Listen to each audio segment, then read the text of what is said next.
79માં સ્વાતંત્ર્ય દિવસની ખૂબ ખૂબ શુભકામનાઓ મારા ભારતવાસીઓની। ભારત દેશ તો ખેતી પ્રધાન દેશ છે, પણ ખેડૂત તો નિરાશ છે। મહેનત કરે છે ખેડૂત અને ભાવ નક્કી કરે છે બીજા, તો પછી ભારત દેશ આઝાદ છે? અરે રસ્તા પર નીકળીએ ને તો 5 વર્ષનું બાળક તિરંગા વેચતું જોવા મળે છે।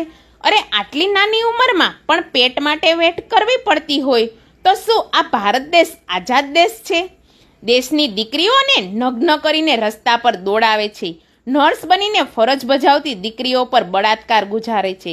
અરે સ્કૂલમાં ભણવા જતી દીકરીઓ પર પણ દુષ્કર્મ થઈ રહ્યા છે અને ન્યાય માટે આપણે રેલીઓ કાઢવી પડે છે અને સરકાર સામે હાથ ફેલાવવા પડે છે। તો શું આ મારો ભારત દેશ આઝાદ દેશ છે? અરે 15મી ઓગસ્ટ એ કોઈ જન્માષ્ટમી કે ઉત્તરાયણનો તહેવાર નથી કે એને શોખથી ઉજવીએ। 15મી ઓગસ્ટ એ ભારતના એક એક નાગરિકની સુરક્ષા માટે વિચાર અને વાતો કરવાનો દિવસ છે કે મારા આઝાદ ભારત દેશમાં આજે કેટલા ગુલામીથી જીવે છે। આવા લોકોને આઝાદ કરાવી અને ગર્વથી 15મી ઓગસ્ટનો પર્વ મનાવી સત્ય માટે અવાજ ઉઠાવીએ તો જ ખરા અર્થમાં આઝાદ ભારત કહેવાશે। જય હિન્દ, વંદે માતરમ।